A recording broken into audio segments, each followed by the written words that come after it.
Soy el doctor Carlos Enrique Mendoza, soy médico, epidemiólogo, investigador científico. El día de hoy queríamos conversar con usted en relación a los pacientes COVID-19 que se presentan de una manera leve o moderada y que pueden ser tratados de una forma ambulatoria. Me refiero a una manera dentro de su casa de habitación.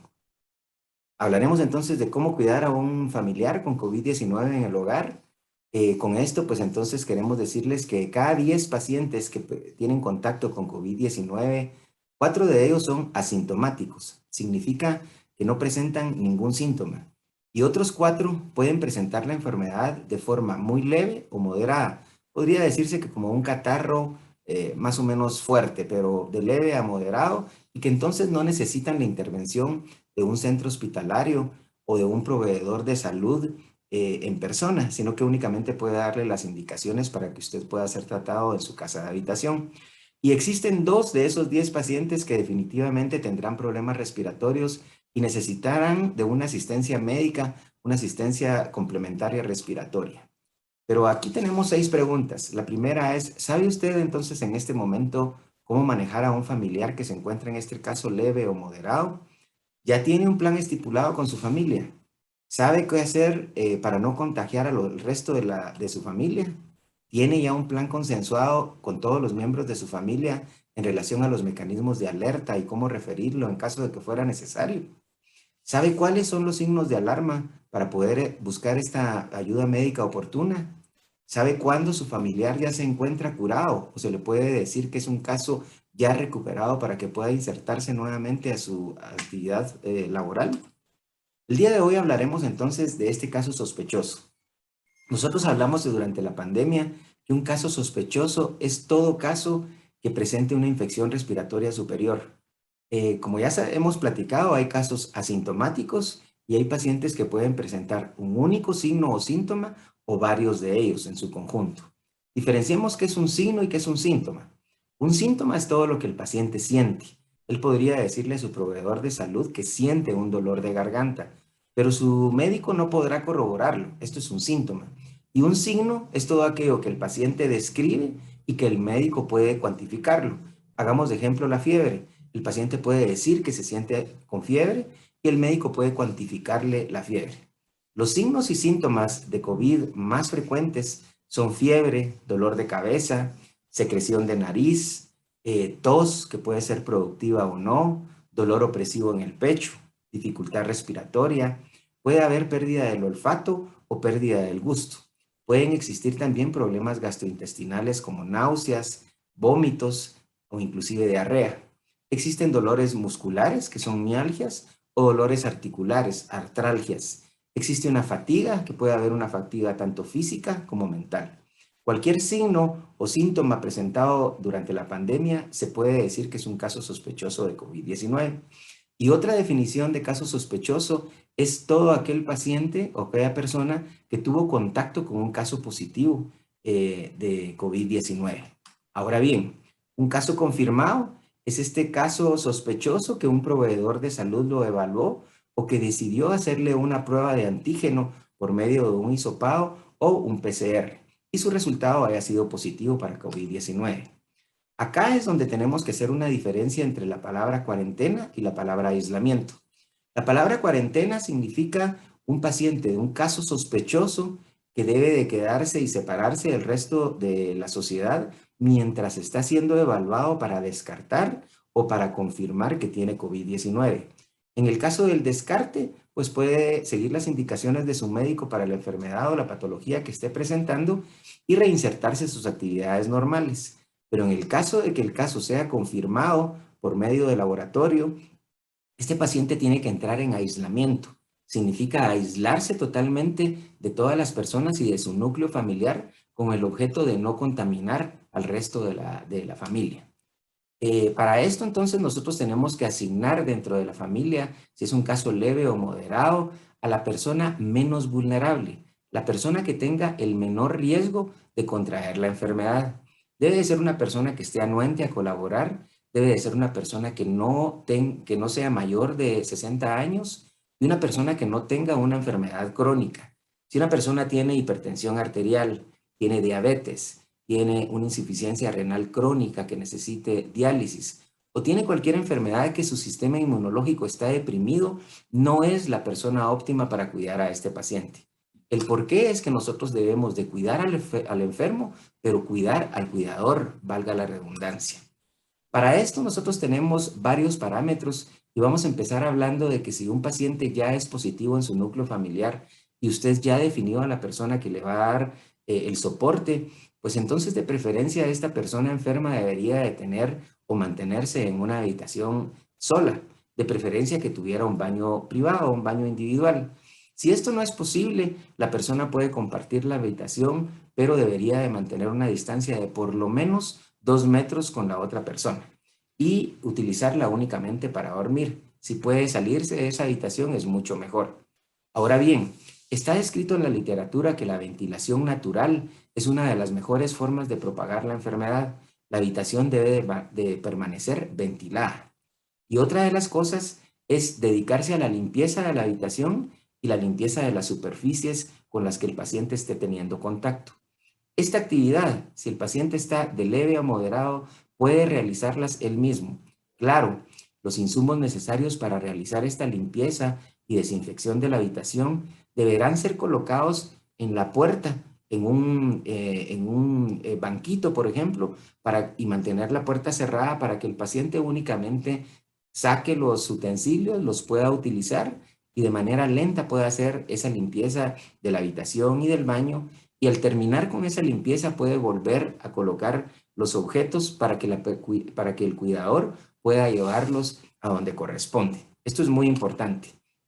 Hay que ayudar a cumplir con estas actividades al paciente en el caso de que sea un paciente postrado o que realmente se encuentre mucho más delicado, pues entonces definitivamente necesitará la ayuda, pero esta persona que lo ayuda deberá de guardar todas las medidas de bioseguridad. Deberá mantenerse con su mascarilla bien puesta, de preferencia la utilización de 2 mascarillas, tapándose bien el borde de la nariz y la boca. Debe de preferencia de utilizar una careta y tratar de entrar el menos tiempo posible y tratar de mantener ese distanciamiento de por lo menos 1.5 metros con el paciente.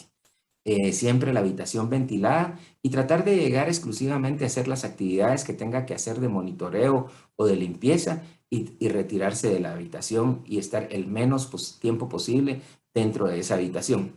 Debe el paciente de cuidarse física y mentalmente. Debe entender que está en una fase de recuperación.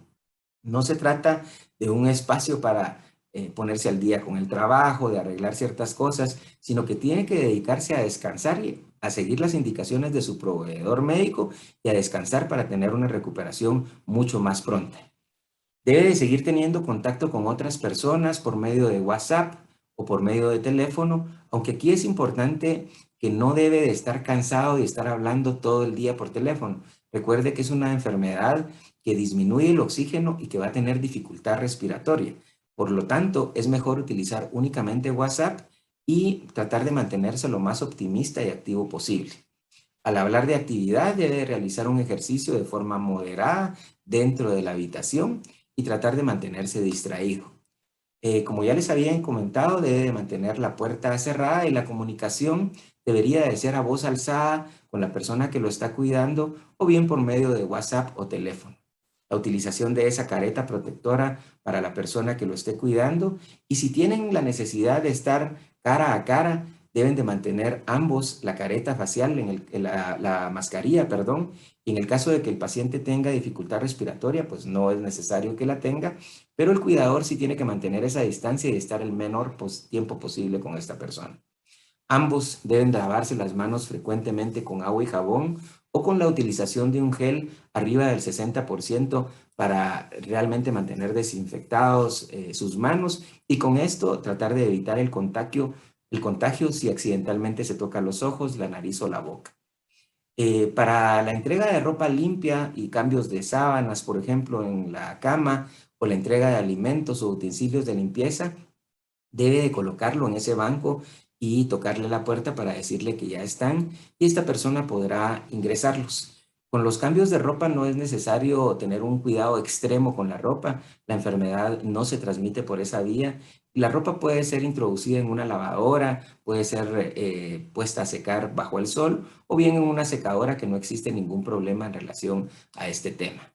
El lavado de utensilios de alimentación, de preferencia, que los haga el mismo paciente si tiene esa disponibilidad en su habitación con baño privado, y si no, pues puede dejarlos siempre en el banco, y los platos pueden lavarse de forma natural y siempre lavándose bien las manos con agua y jabón y con la utilización de gel.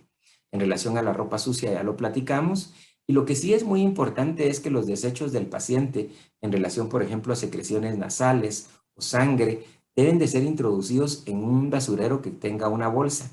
Y al estar ya completa o llena este basurero, debe de anudarse y meterlo en otra bolsa y tratar de enmarcarlo y poner que es material contaminado para que las personas de los servicios de basura no se contaminen. Es importante mantener un monitoreo del estado de salud de este paciente, por lo menos cada 4 horas, si las cosas van bien. Cuando hablo de este monitoreo, lo más importante es contar con un oxímetro. Es un aparato que le mide el oxígeno de su cuerpo en la uña de uno de los miembros superiores. Para esto, las uñas deben de estar limpias, no deben de estar pintadas, y el oxígeno debe de estar por arriba de 90% de oxigenación. Un signo de alarma es que el oxígeno esté abajo de 90. Este aparato también mide la frecuencia cardíaca, y usted puede cuantificar la frecuencia respiratoria, que son los movimientos que hace el tórax en cada inhalación y exhalación durante 1 minuto, y tomarse la temperatura, de preferencia con un aparato electrónico. Todos estos datos debería anotarlos con la hora y la fecha, e irlos anotando en un cuadernillo o bien de forma electrónica. Esta información será sumamente importante para su proveedor de salud en relación a las conductas que va tomando con usted. Ahora bien, si el oxígeno va disminuyendo o cualquier signo, por ejemplo, de presión arterial, de frecuencia cardíaca, pues está descompensado, este monitoreo debe de irse acortando, inclusive hacerlo cada hora. Ahora bien, si el paciente está postrado o tiene una alteración del estado de conciencia, la persona cuidadora deberá tomar estos datos para podérselos entregar al proveedor de salud y con esto tomar conductas. Existen signos de alarma como una dificultad real de respiratoria, una oxigenación menor a 90, y también la coloración azulada de los miembros superiores, de las uñas, de las manos o de los pies, o bien pérdida de la conciencia. Estos son signos de alarma en los cuales usted deberá llamar a su proveedor de salud para indicar a ver si es necesario la referencia de este paciente. Algo muy importante es no automedicarse. Existen muchas personas que nos quieren ayudar, familiares, amigos, pero usted debe de seguir las indicaciones de su proveedor de salud para no confundirlo y realmente llevar una línea correcta con un médico especialista que conozca del tema en relación a su salud. Debe de tener ustedes los números de urgencia y una vía de salida en caso de que se necesite llevar a este paciente a un centro asistencial, y tener los números, podría ser en un refrigerador, en una hoja, para poderlos tener al alcance. Ahora bien, un caso resuelto, cuando usted haya terminado de cuidar a este paciente, significa que el paciente haya tenido 10 días después de haber padecido la enfermedad de COVID y haber presentado 4 días sin ningún signo o síntoma, sin la necesidad de medicamentos. En este caso, nosotros podríamos hablar clínicamente que se trata de un caso resuelto, pero también es aconsejable hacer una prueba de hisopado, y esta prueba con un resultado negativo, pues entonces nos indica que el paciente está curado y que es un caso resuelto y que podrá insertarse a sus actividades laborales nuevamente. Existen signos que persisten un poco más de tiempo a pesar de que el paciente ya está catalogado como un caso resuelto, pero para eso usted podrá seguir con su proveedor de salud. Y es muy importante también los ejercicios respiratorios después de que usted haya presentado un caso de COVID. Espero que este video le haya sido de utilidad y estamos a la orden siempre para poder servirlo, para cuidarse usted y al resto de la familia. Muchas gracias.